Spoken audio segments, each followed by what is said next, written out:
കുഴമ്പ് ഉണ്ടാക്കാൻ പറയും. കാരാമണി കത്തിരിക്ക പൊരിച്ച കുഴമ്പ്. കാരാമണിன்னா வெள்ளைப்பயரும் வழுதனங்காயமாக போட்டுட்டு பொரிச்ச குழம்பு உண்டாக்க போகிறேன். அதுக்கு வேண்டிய இன்க்ரீடியன்ட்ஸு வறுக்கிறதுக்கு பெருங்காயம், உளுத்தம்பருப்பு, கடலைப்பருப்பு, மிளகா வத்தல், பெப்பர், கொஞ்சமாக கொத்தமல்லி இதெல்லாமா போட்டு தேங்காய் எல்லாமா போட்டு வறுத்து அரைச்சி பண்ண போகிறேன். இந்த வறுக்கிறதுக்கு போடுறேன். பெருங்காயம் போட்டிருக்கு. எல்லாமே ஒன்றிச்சே போட்டு விடுறேன். இந்த வறுத்த பின்ன காட்டுறேன். இந்த வரக்குறள் அதில் கொஞ்சம் தேங்காயும் போட்டு ஒன்றும் சூடாக்கிறது. பகுதி தேங்காய் பொரிச்சு கொட்டுறதோன்னா சிவப்பாக வறுத்துட்டு போடுவேன். அதுக்குதா இந்த சைஸு புளி எடுத்துகிட்டு கரைச்சி வச்சுருக்கேன். பருப்பு 1 கப்பு பருப்பு, அதான் காராமணி இதெல்லாமா இது ஃப்ரை பண்ணி போடுறத காட்டுறேன். சீஞ்சட்டியில் வெளிச்செண்ணெய் கொஞ்சமாக விட்டுருக்கேன். அந்த கத்திரிக்காய் வழுதனங்காயை ஒன்று வதக்கணும். வதக்கிட்டு போடலாம். இந்த சைடில் புளிவெள்ளம் குக்கரில் புளிவெள்ளம் திளப்பிக்கும். அதில் மஞ்சப்பொடி, இந்த உப்பு, கொஞ்சம் கறிவேப்பிலையுமா போட்டிருக்கு. கத்திரிக்காய் வதங்கினோன்னா இதே அதில் போட்டுட்டு ஒன்று வேவிக்க 10 மினிட்டு வேவிக்கணும். அதுக்கப்புறம் காட்டுறேன்.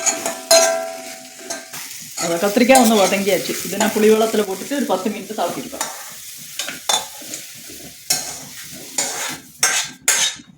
ஒரு 10 மினிட்டு தாளிக்கணும். அதுக்கு வேண்டிய வெல்லவும் போட்டு விடுறேன். கொஞ்சம் பீஸ் வெல்லவும் போட்டு புளி வெள்ளத்தில் கிடந்து ஒரு 10 மினிட்டு தாளிக்கணும். கத்திரிக்காய் நல்லா வந்தாச்சு. அதில் காராமணி வெள்ளைப்பயறு அது வேவிச்சு வச்சுருக்கேன். அதை போடுறேன்.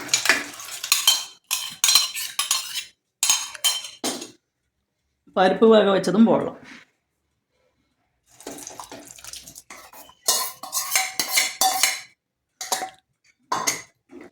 இது எல்லாமே ஒரு 10 மினிட்டு திளைக்கட்டும். அதை அரைச்சேனே நான். அந்த கொத்தமல்லி, உளுத்தம்பருப்பு, கடலைப்பருப்பு எல்லாமே வறுத்து அரைச்சது அதையும் விட்டுட்டு எல்லாமே ஒரு 10 மினிட்டு திளைக்கட்டும்.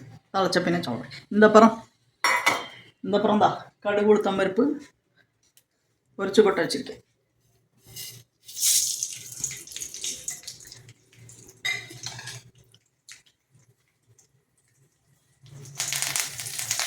தேங்காயும் போட்டு சோப்பாக வறுக்கணும்.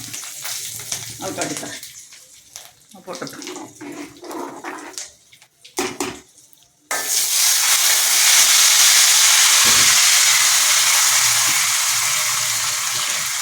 வறுத்த பின்ன காமிச்சுத்தரேன். அதான் தேங்காய் சோப்பாக வறுத்தாச்சு. இனியிപ്പോൾ அந்த கூட்டாനിൽ ലാസ്റ്റാக போடுறத காமிச்சு தரேன். பொரிச்ச குழம்பு ரெடி ஆயாச்சு. காராமணி பிரிஞ்சால் பொரிச்ச குழம்பு ரெடி. அதில் அந்த வறுத்தத்தை போடுறேன்.